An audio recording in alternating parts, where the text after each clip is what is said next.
for cyber security attacks, right? So myself, Dr. Devi Radharani, I did my PhD in BITS Pilani. I'm presently working as an associate professor and also taking care of cyber security program at Vignans University, Guntur. My profile has already been given by the sir, so I'll be directly going to the concept. So today we are going to discuss on specifically on a device security. So device security uh, have so many attacks, already known attacks, and also there are so many emerging threats. All the solutions that we incorporate for uh, known attacks, those can also be used for emerging threats too. Okay, so today we are going to discuss the future of device security and what are the emerging threats and existing threats and its solutions. Okay, so this is a report, key highlights of a report, a cyber threat report in India in the year 2020-23. So this has given us a very clear understanding that cyber crimes should need to be reduced and need to be uh, addressed properly by all the individuals in India. Okay, there are many threats that is occurring across the world. Nearly in India itself, uh, more than 400 million detections were being uh, identified over 8.5 million endpoints. Endpoints means all the devices, all digital devices. And it is averaging something like per minute we have 761 attacks. 761 per minute is not a less count in a small country like India. So that is a need for us to concentrate on cyber threats. So when coming to certain incidents, like as we are discussing on device security, I'm much focusing on ransomware and malware. So these two attacks, kind of an attacks, are very much uh, happen on a device specifically. So this ratio, this incident ratio is nearly 1 per every 650 detections that have been detected. Out of more than 400 million detections, approximately it is 1 per 650 detections. So you can count how many kinds of ransomware attacks that are happening on our digital devices. And similarly, malware instance is also at a ratio of 1 per 38,000 detections. And many attacks that are happening on our mobiles every day. Every human being, on an average, they are having at least one mobile at their hand. And mobile threat landscape is an average of nearly 3 attacks in a month per Android device. We are talking about Android device per Android device. So that is making us more conscious, and that is making us to conduct these kind of awareness programs across the world or across our country to reduce these cyber attacks. Okay, so this is making a huge financial loss. Okay, so that financial loss is also being recorded. Like it is in India, in 2020-23, it is a loss of nearly 66.66 crores with 4,850 cases being reported. So that made a call for improved investigation strategies. See, investigation, what is the purpose of investigation is once an attack has happened, it is very much required to understand what is the reason for investigation. I mean, what is the reason for that attack? So that is the main purpose of investigation, and the ultimate purpose of investigation is to reduce that kind of attacks even. Not only to understand the reason of that attack, but to make us not to have that kind of attacks in future. So this investigation is very much called because of these kind of financial frauds, right? So coming to our concept today, many of the frauds will happen at a device level. Okay, we don't say that device is only to a particular device, like a type of a device. It can be any devices, any digital device. It can be mobile phones, it can be laptops, or it can be a desktops.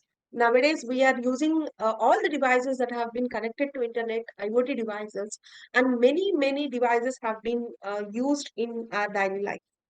Okay, all these devices are connected to the internet. Even uh, the machines that we are using at our home, like washing machines or ACs, or they have been connected through internet. So they are also being attacked. We have threats on those devices also.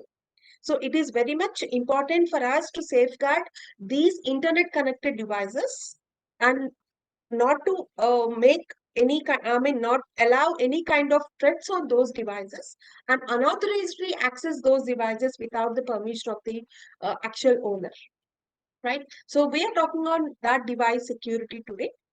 And first, before beginning with what is the device security and why uh, we are learning this, first thing what you have to understand is why it is more important.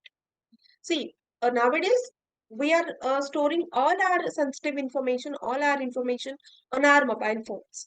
Okay, because of our busy schedules or whatever the reasons, all the information, including PIN numbers, bank account numbers, credit card numbers, whatever it is, everything, even coming from an individual to an organization, everybody are storing onto a cloud or onto a digital device at their area, right?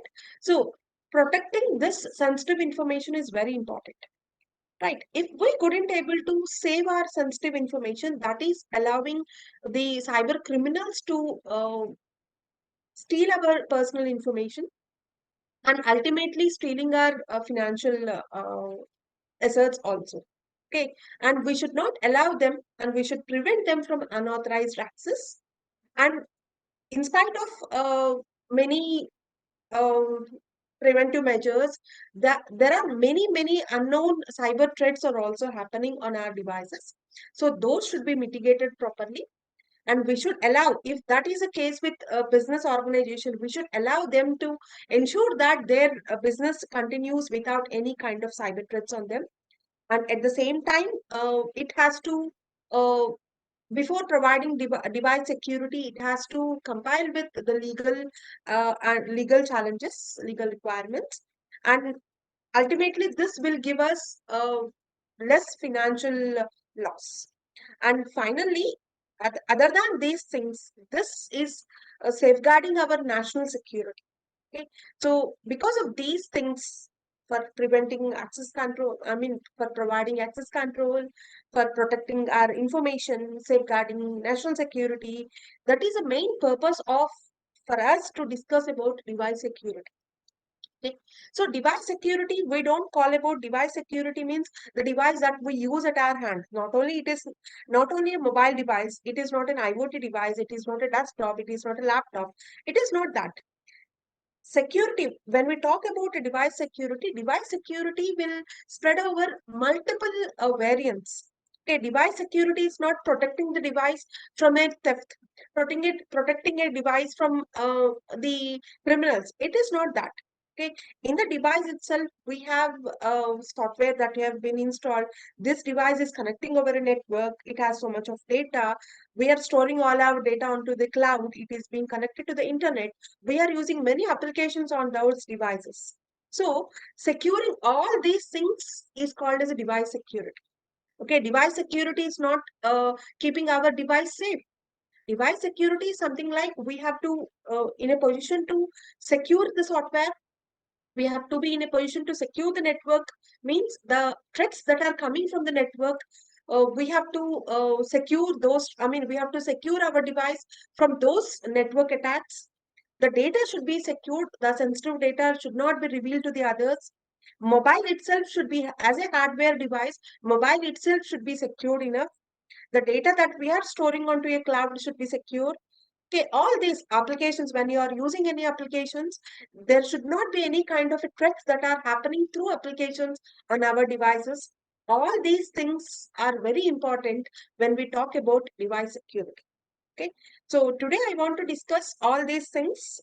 I may not able to cover the whole holistic thing, but I'll be covering a few things that are happening in and around, and what basic preventive steps that we have to take to make our device secure. Right? Right. On a holistic, when we talk about how to secure our devices, let it be any kind of a device, how to secure the device. Okay. So one important thing is we have to keep our device, continuously monitor our device, and respond quickly to any kind of a threat that is happening on our device. It means that we have to increase the device visibility, right? And the other thing is we have to evaluate the security measures, and we have to identify the vulnerabilities on a device. If we are using a device, every device has a vulnerability. The software that we are installing on a device has a vulnerabilities. We have to evaluate what kind of vulnerabilities that are existing. We can use existing tools, or we can manually evaluate what are the existing vulnerabilities, and we have to ensure that we are uh, following certain rules and regulations, best practices to assess the device security posture. And continuously, we need to verify the trusted access. We have to ensure that security is being maintained both from internal attacks and also from external attacks. See, if we are working on an organization employee itself may provide may perform some kind of threat onto a device. So that we call it as an insider. Okay, so the threats may be from an outsider also. So from external threats, from internal threats, we have to ensure that we are providing security. So this we talk about when we are talking about on a holistic nature. Okay, at a higher abstraction, we talk about these three things.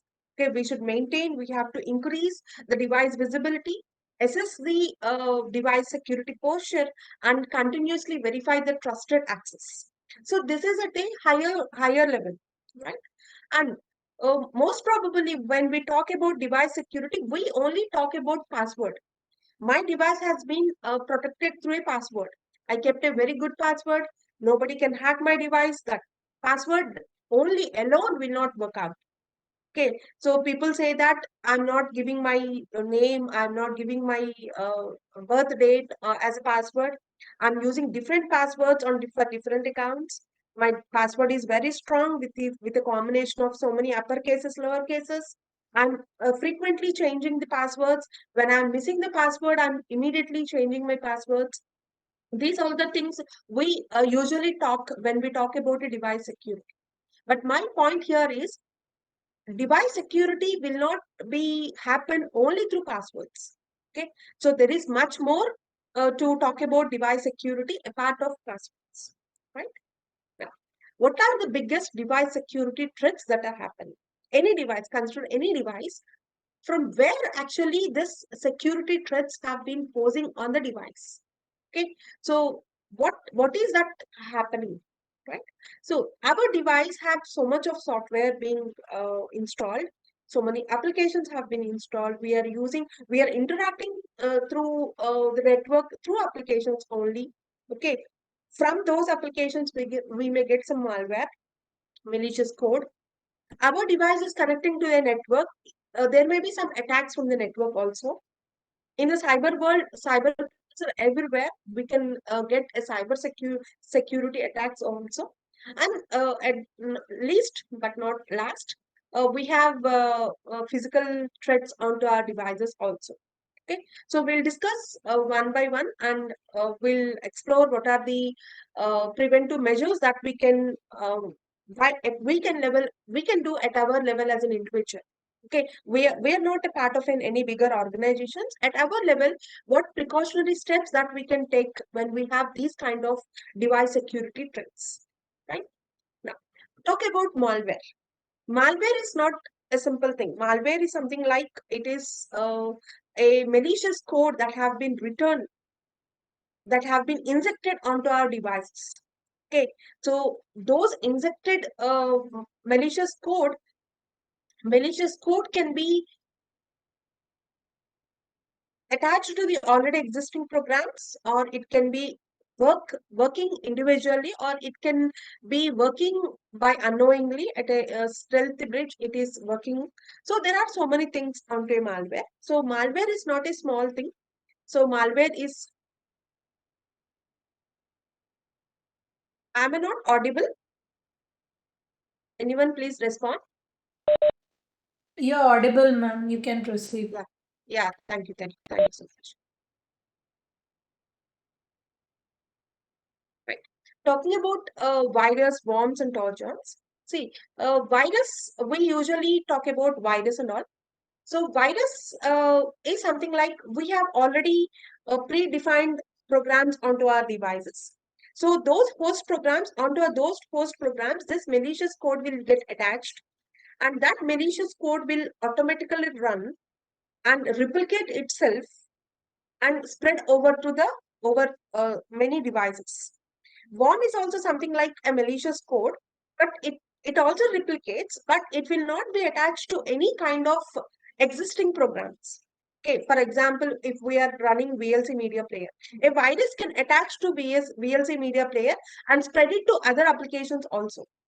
Worm is not some, it will not attach to any existing programs, but it independently work and spread all over the programs, all over the devices.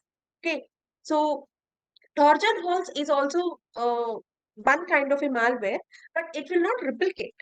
But it contains malicious code, which is very dangerous and steal our personal information.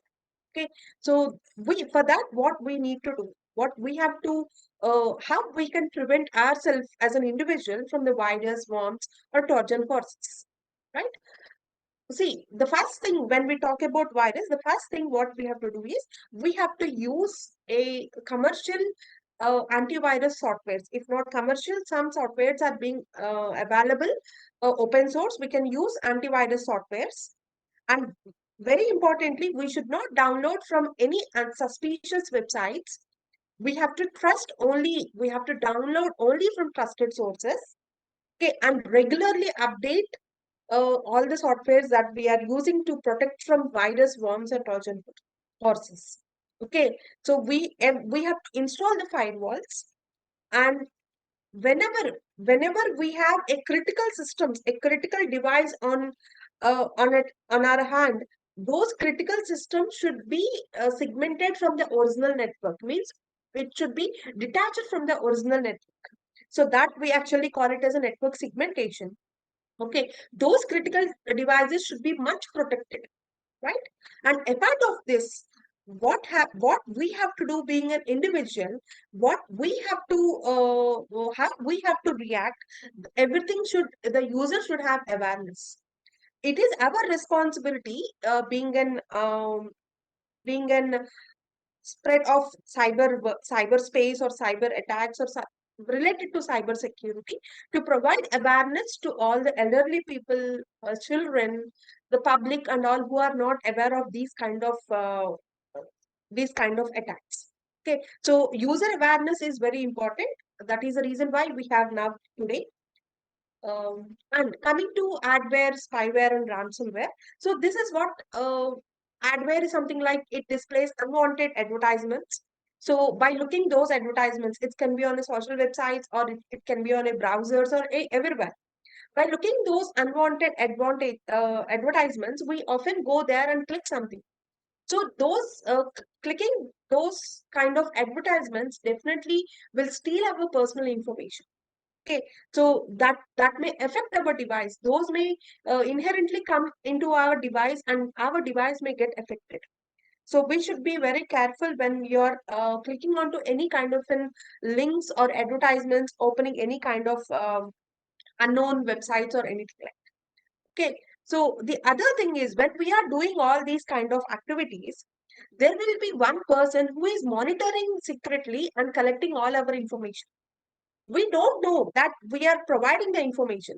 In one place or the other, we try to provide some information, and that secretly some person will try to gather all our information and without our consent, and use that information for stealing or thefting our information or amount, money, or anything like that. Okay.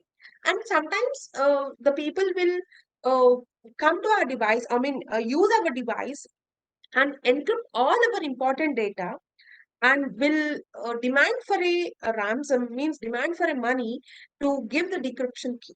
Okay, so that kind of an attack, we call it as a ransomware.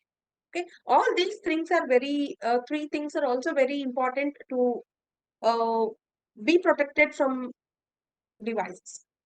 Okay, so for that, what we have to do is, as usual, we should be have regular updates. Okay, what all softwares that we are using, you have to regularly update it. We should not use any ad. We have to use some ad blockers if we talk about adwares. We should not download anything which is suspicious. The browser security is also important. When we are using any public systems, we have to use incognito mode of browser, so that our data will not be saved anywhere. We should not enable autofill. We should not allow any autofill activities onto a browser. And we have to securely browse, scan all the time if we have any adwares or spywares that have been installed, and have to maintain the regular backups in order to prevent ourselves from ransomware kind of an. And you have to update regularly. Update regularly is nothing but patch management. There will be some patches for each and every software or a from various manufacturers. Those patches should be installed all the time to make ourselves safe from various vulnerabilities. Okay, part of this user awareness and user training is very important. Okay, so, I want to speak what is an importance of regular updates. People usually say why we get a regular update to our mobile phone. Why we have to update these many times? Why not we go for a new version of an Android in our mobile devices? Why we have to update? Why we have to do patch management? These are normal questions that arises from a normal public people. Okay, so regular update. What is an importance of regular update? Okay, I think we are aware, but I'm repeating it once again.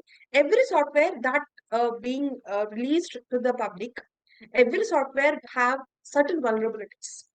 Okay, the criminals will use these vulnerabilities to interact into our devices and perform some malicious activity on our devices.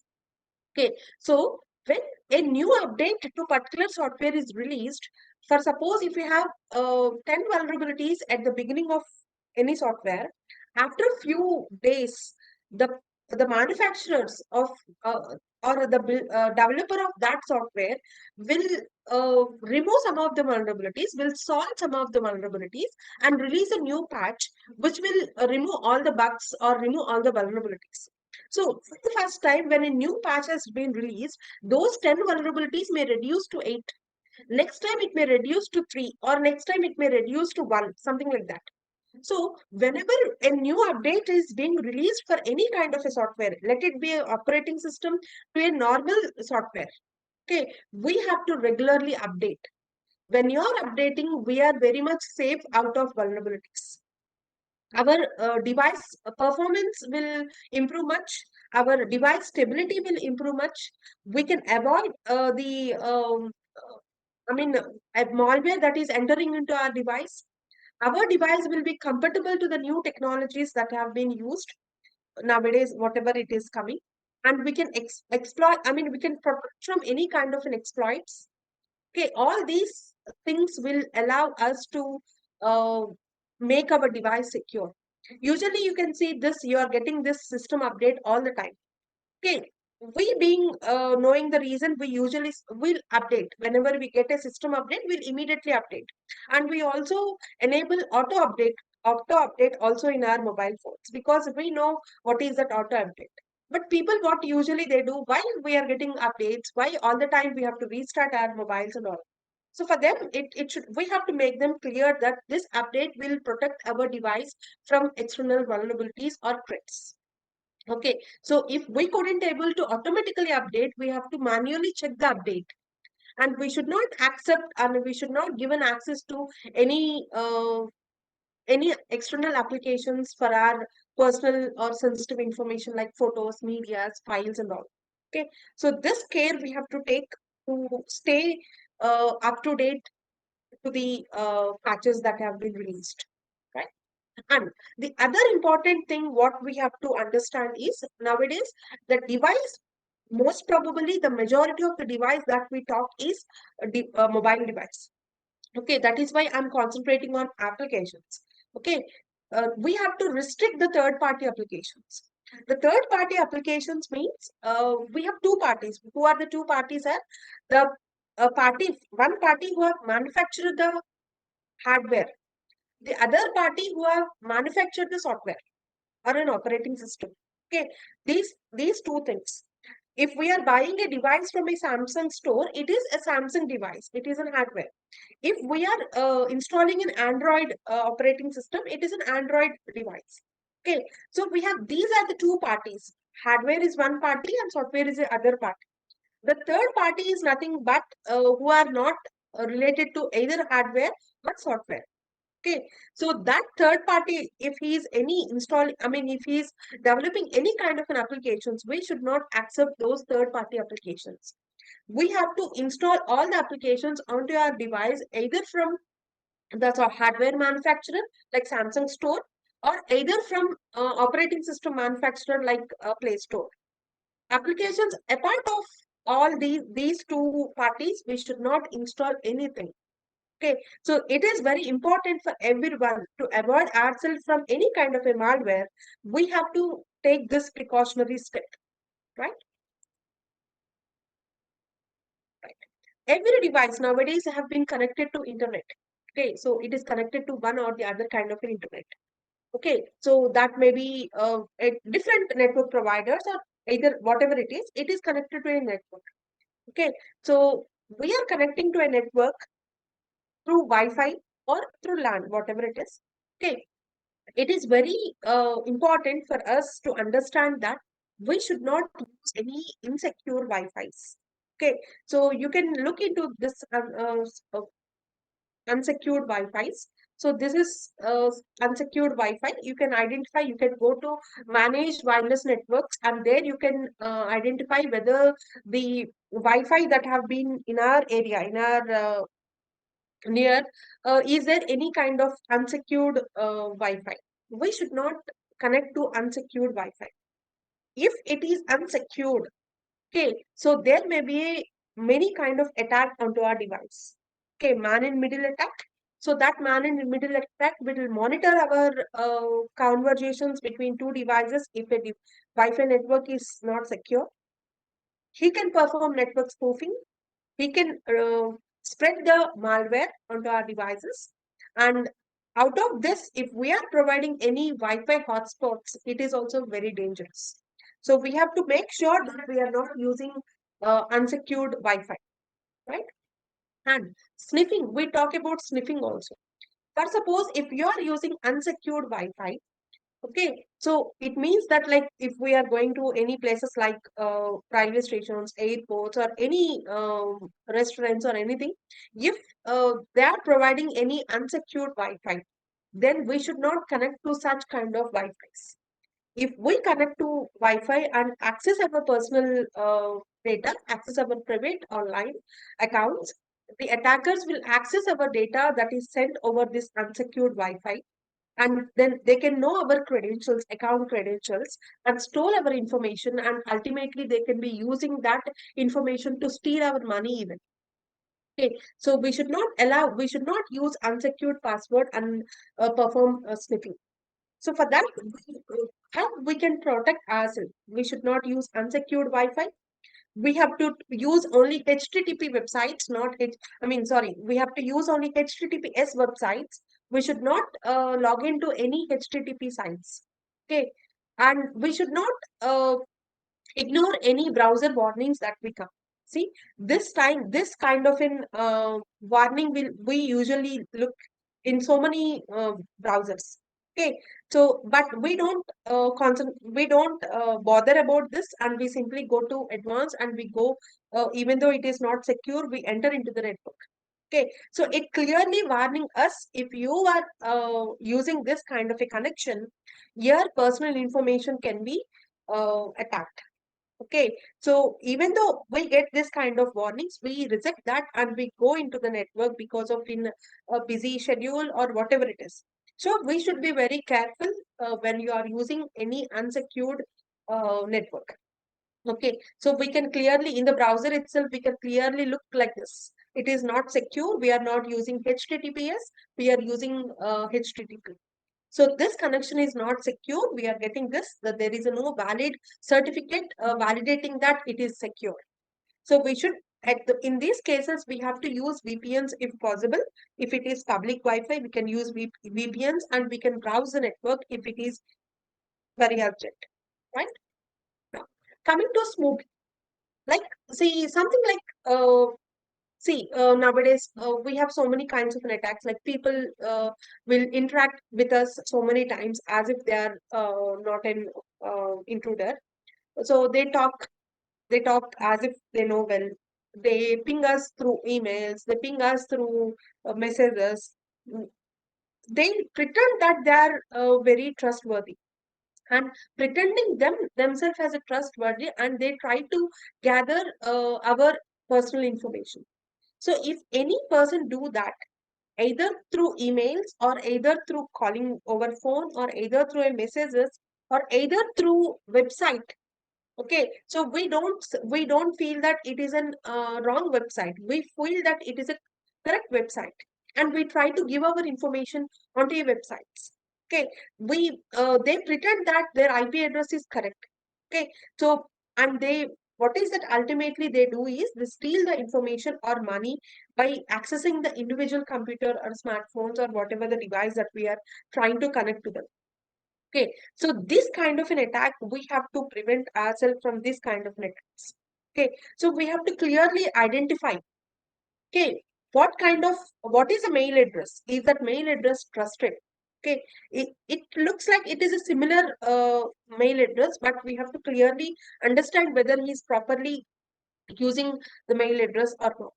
Okay, there should not be any grammar mistakes onto your messages or a website names or text messages or whatever it is. Either that website is HTTP secured website or not. When you are receiving any calls from an unknown numbers, we have to check one and other times to properly verify them, validate them whether they are correct or not. We should not download any attachment that we are receiving uh, through emails. We have to clearly understand whether it is suspicious or not. Nowadays, Gmail and so many Gmail providers, I mean, mail providers are providing us a very secure emails. But for suppose if you are receiving any suspicious thing, we have to think once or twice, check properly, and understand is there any issues with these kind of uh, suspicious mails or email addresses or whatever it is. And then by doing so, it takes little time, but by doing so, we can protect ourselves. Okay, and we can't do much on as an individual. We can't do much with this kind of an attack, but still, we have to talk something related to distributed denial of service attack. So this distributed denial of service attack will flood the network with multiple messages. Okay, I think recently you might have seen we have received so many messages, lodging. We call it as bomb.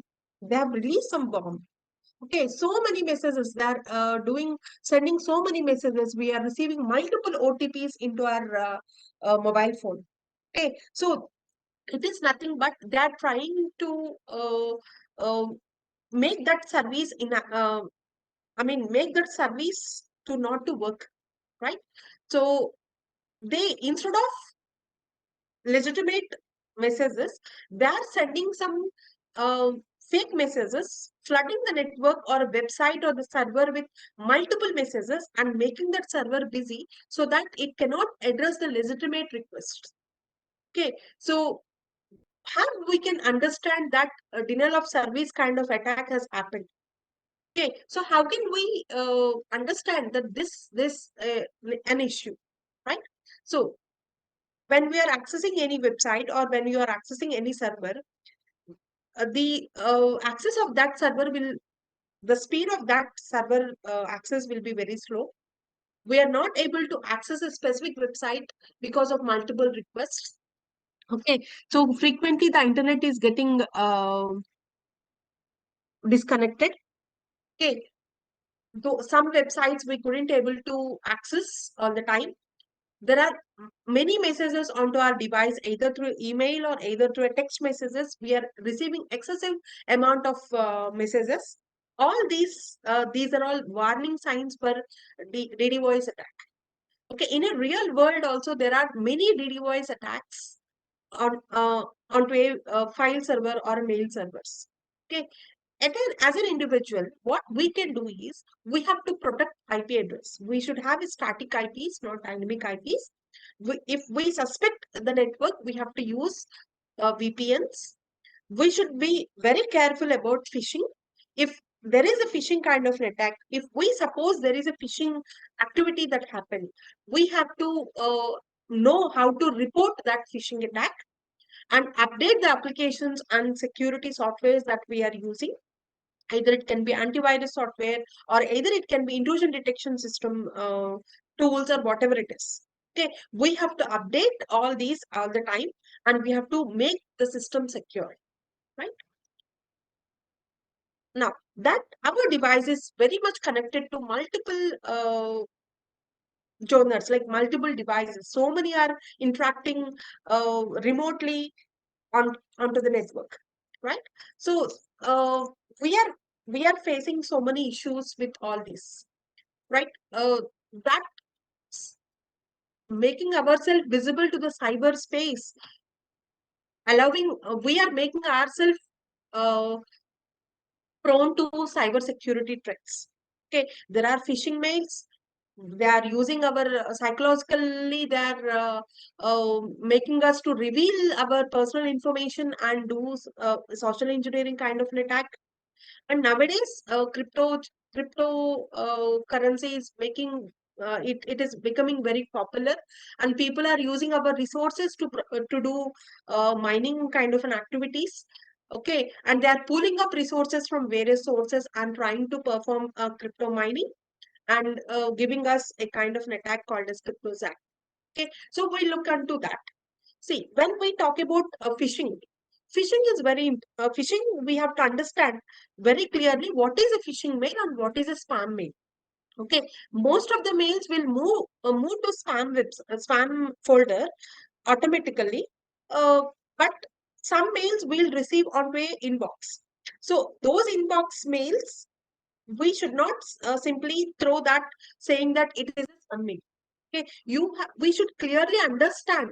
We should able to differentiate what is phishing mail and what is spam mail, and we should know properly how to report the phishing mail. If we continuously report the phishing mail, then these phishing kind of an attack may reduce.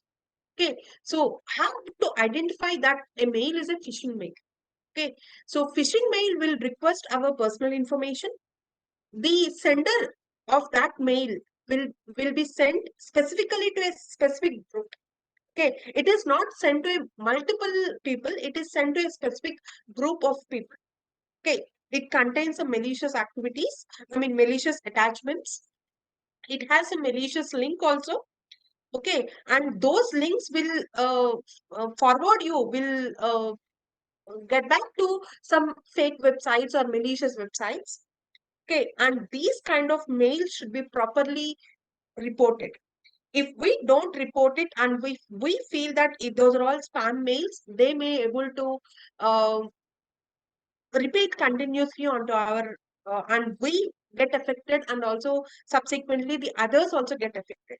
Okay, for that reason, being a cyber security learners, or we are cyber people, we have to know how to report any kind of phishing mail, and we should educate them how to report the phishing mail.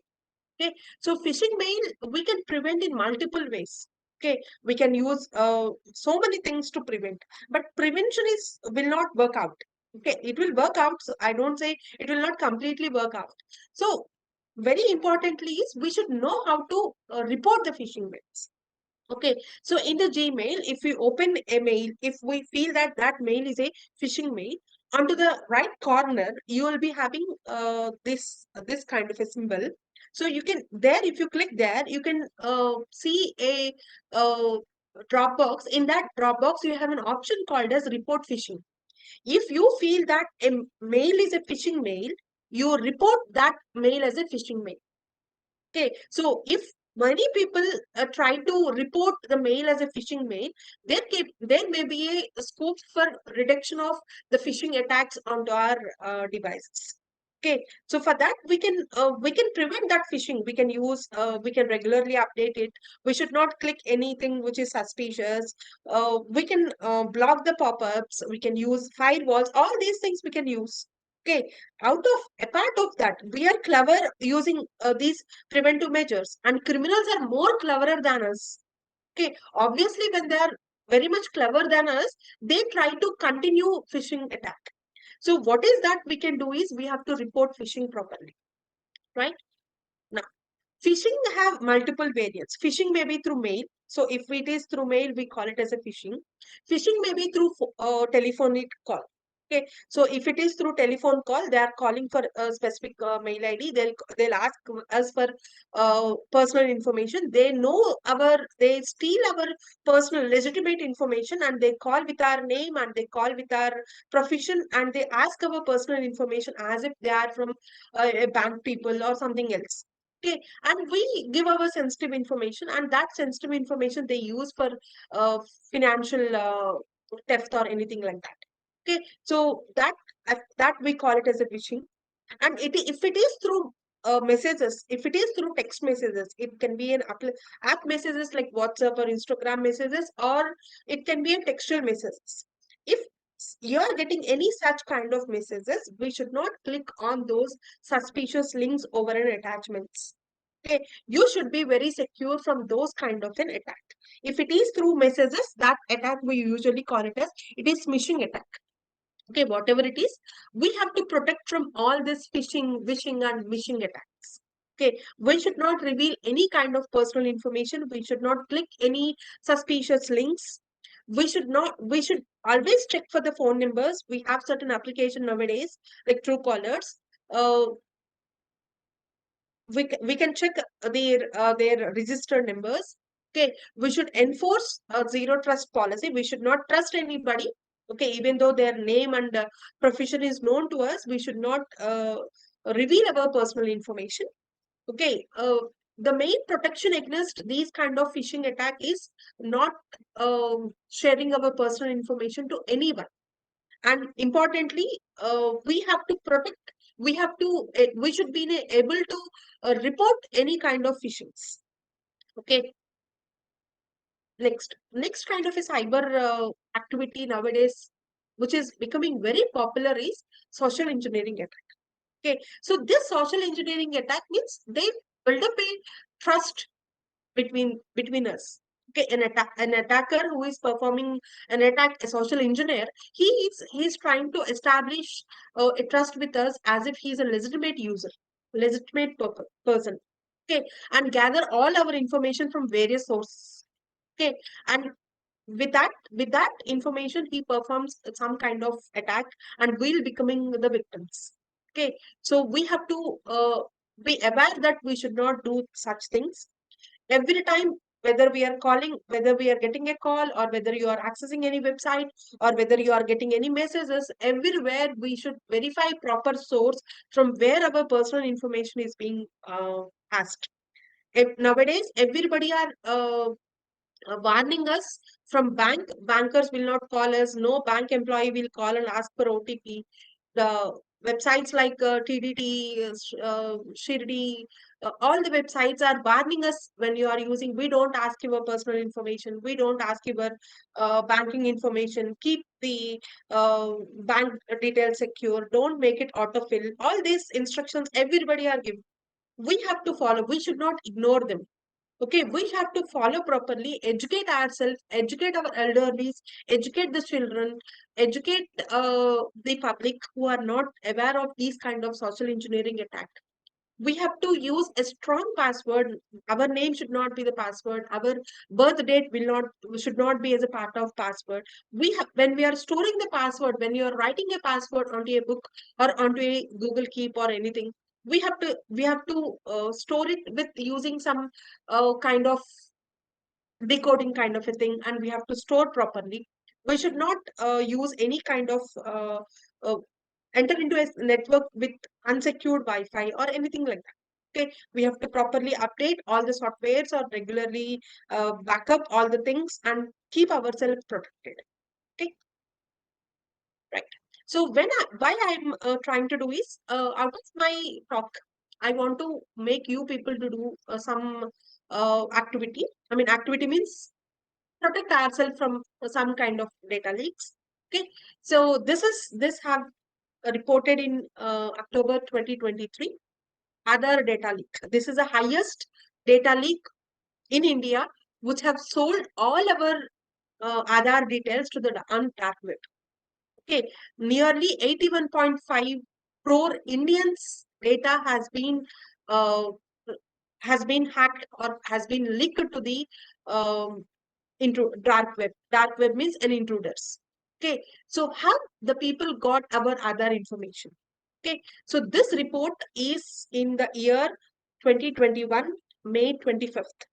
Okay, so the Cybercrime Department of India, okay, Indian Cybercrime Department, uh, the Ministry of Home Affairs, they have given a warning message that we should not share any kind of vaccination certificate on a social media.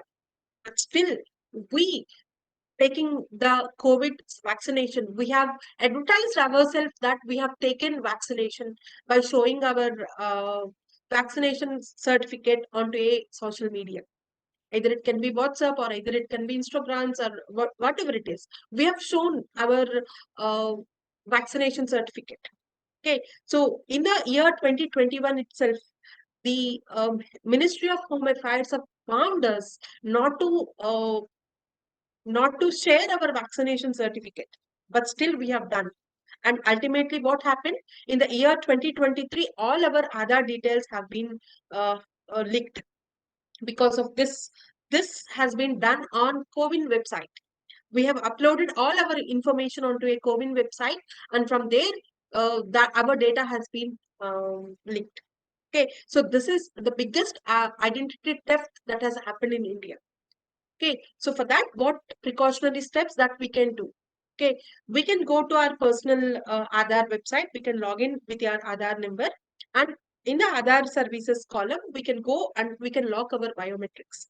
Recently, you might have heard about the people losing money from the bank without their consent. So many have lost their amount. Okay, so because of that, we have kept our biometric open. Instead of OTP, they have used our biometric and stole our personal information. So this is possible for a criminal. We may not aware, but the criminals are much intelligent than us, and they do this kind of identity thefts. So for that, what we can do is we can go to our Aadhaar website and we can lock our biometric. Nowhere we use biometrics. We use biometrics only when we go for any kind of registrations with our name. When we go to register office for our property or any kind of register office related activities, then only we use our biometric. Other than that, we don't use our valid biometrics anywhere. So you can lock our biometric by going into this website and keep ourselves secure. You can ask how to unlock it. When you want to when you have any kind of property kind of related activities in a register office, you can unlock your biometrics for 10 minutes of time, or you can unlock it temporarily, or you can unlock it permanently and again lock it your biometric. So this will avoid the usage of our other details for our financial kind of things. Okay, so this I want to say this has happened because of a social engineering kind of an attack. So because of that, I want to highlight this, so and allow you to do this kind of activity uh, to safeguard your personal info, I mean financial information, right? Now, coming to our technical concepts, like crypto jacking. Crypto jacking is one kind of uh, a cyber attack. So these people will be sending us some malicious links. We unknowingly click those links, and we try to do our activities. And the crypto jacker who is performing this activity, this kind of an attack, will use our resource and we load the crypto mining code into our resource and use our resource continuously. Okay, and he performs mining by using our resources. Okay, so this is called as a crypto zacking. How can you understand that our resources have been zacked, crypto zacked? Our resources have been used for mining. How you can understand? You can understand by looking into these things. Our computer fan will run very faster. Our system will get heat, produce much heat. Okay, the battery will continuously drain down as it is not normally, and it will crash all the things, and our system performance will automatically drastically reduce. So this presence, we can understand that our devices have been zapped, crypto zapped. Okay, so for that, what you can do is you have to use secure softwares. You have to use browser extensions. If any add-ons are required, we can use that. We have to avoid any ad blockers, and you have to regularly update the systems. Right? Apart of all these attacks, physical attack is automatically done. It is our personal thing. We have to keep our device very secure. We should not allow others to steal our information. When others are stealing our information, we should have a provision to remotely delete our data. Okay, so we should not allow that. So irrespective of that, if we are in any other place where there are many kind of theft that is happening, so we can have, nowadays we have some kind of an applications called as phone anti-theft alarm apps. So these apps you can use when it has been moving away from a particular thing. We can able to identify, we can take the uh, we can take the selfie of an intruder, like something. We have different kinds of applications nowadays. We can use those applications for keeping our device secure from physical thefts. Okay, apart of all these, okay, these are all known things. Apart of all these, there are many emerging device security threats are happening. A part of malwares, a part of network attacks, or any kind of social engineering or cyber attacks and physical thefts.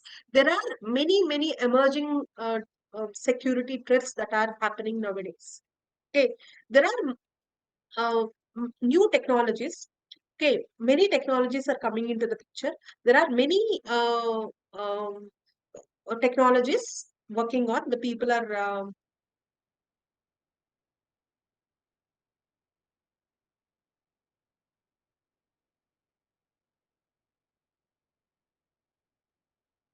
so we have to clearly understand what vulnerabilities or what kind of exploits or what kind of technologies is making more prone to security threats. Okay, so like IoT vulnerabilities. So there are so many threats to IoT vulnerabilities. IoT itself has many vulnerabilities. Many devices come with weak passwords.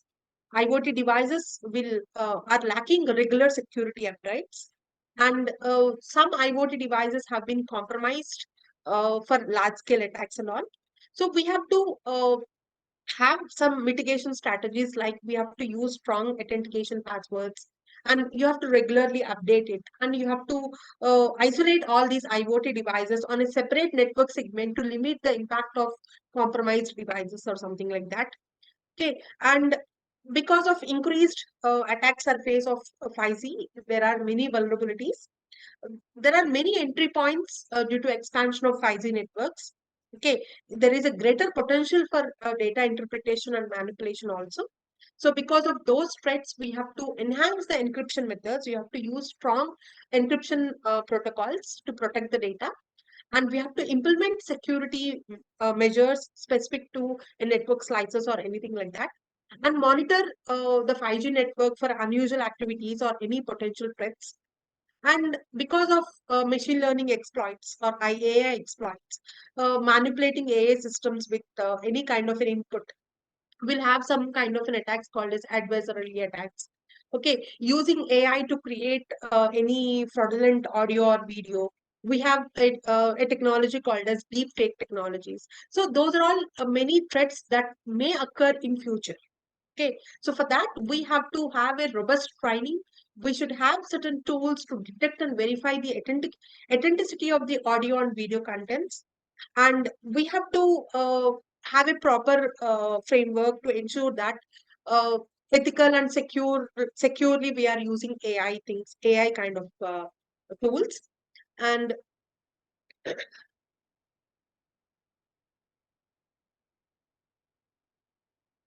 so we have third party softwares to have to spread the cyber chain, I mean supply chain, and compromising components will be there, and there may be some embedded malicious code onto a device when you are manufacturing the firmware itself. Those may produce some firmware attack. For that, we have to properly assess when we are buying any devices from the vendor assessment should be properly done, and firmware integration integrity checks should be properly verified, and maintain the transparency and visibility across the across the supply chain also. Okay, and coming to cloud security issues. So nowadays we are exposing sensitive data onto a cloud, and there are many exploits targeting the container applications of a cloud, and those should be regularly reviewed and make it secure cloud configurations. And we have to use proper security tools and scan the container for the vulnerabilities for the container security. And we have to implement the strict access controls and monitoring for the cloud environments. Okay, it means that we have to uh, implement the access controls. And coming to quantum computing, nowadays quantum computing is becoming more popular. So it is using algorithms very fast. The speed of computing is becoming very fast, and it is breaking the existing cryptographic algorithms also. So those algorithms that we are developing should be quantum resistant algorithms. So we have to take care that the cryptographic algorithms are quantum resistant algorithms, and we have to use a combination of classical and quantum resistant encryption algorithm to have a proper algorithm, so that this quantum computing will not break cryptographic algorithms. Okay, and nowadays we have a concept called as autonomous vehicles, a vehicle without any driver, or we have so many drones and kind of things. Okay, so interfering with navigation system or taking control of the devices, all these things will have certain hacking risks. Okay, we have to properly use secure protocol for when you are designing these autonomous vehicles or drones, and regularly update these communication protocols. And we have to implement intrusion detection system to detect and respond to any kind of unusual activity on these devices also. Okay, so that we know how to handle the known threats, but emerging device threats should also be properly addressed. Okay, uh, very importantly, reporting is very important. Okay, see, we have so many crimes, so all these crimes should be properly reported. If we are any cyber police stations are nearby, we can report physically. If they are not, we can register a complaint over a website called as cybercrime.gov.in. We can register a complaint regarding any kind of cyber crimes, any financial frauds, women and children related crimes, or anything. Okay, once we register, we can track our complaint whether they are handling our compliance or not. By registering our name, we can complain. If it is related to women or children related kind of criminal activity, we can register even though we are not giving any names. Okay, so this can also be done. We have to properly report it. And very importantly, the cyber awareness should be produced. Okay, so we are in the platform of ISEA. This um, Information Security Education and Awareness Institute is providing a customers learning platform for different users to enhance the cyber hygiene, cyber security, and also privacy measures at the national level. We should be the part of this. We have to spread or spread the awareness of cyber activities to many public people. And it is providing this platform is providing us many kind of cyber attacks, and this will provide us much information if we are very much interested in any kind of particular kind of an attack. If you want to learn about email security, this topic out of this, how to secure our email, what are the kind of attacks that happen on email, those all things you can get out of these links. Okay, if you want to understand about mobile application security, if you want to understand about cyber ethics, we want to understand about computer viruses, everything is available on this website. You can go through if you want much information, or if you want to make yourself more aware of different things. Okay, and similarly, there are many national level competitions that are happening. Cyber aware tales. There are so many competitions happening. We can go through this website and participate in these competitions to allow that. Apart of that, government is also initiating many cyber security policies, uh, which allowing us to uh, make ourselves aware about latest cyber crimes and how to handle those cyber security challenges, like Cyber Suraksha Bharat and Cyber Swachh Kendra, which is detecting and removing the malicious activities from various devices and computers. And National Cyber Security Policy, it is providing us a secure cyber ecosystem, and it is aiming to protect information and other crucial infrastructures. Okay, and government is also having an initiative of certain. This is a central agency for incident response. If you have any security incident happen over a digital world, uh, so it is an agency which is responding, which is having various methods for instant response, vulnerability handling, and security management in India's cyberspace. Okay. So if you want, there are many initiatives, there are many things. It is our responsibility, being an Indian, to spread this cyber awareness and educate everyone and protect ourselves and our personal information from various kind of cyber threats. In earlier days, in olden days, we used to have a card. Uh, we used to write everything related to our personal data onto a card, and we simply post that. Then we don't have a issue of privacy. But nowadays, because of digital world, we have a concept of privacy. So our data should be private, and we should protect our private data. Okay, so we have to all put together, work, and spread the awareness over all the Indians, and it is our responsibility to do that. Okay, thank you. Thank you so much for giving this opportunity and share my knowledge to everyone. Thank you. So if you have any questions, you can please talk.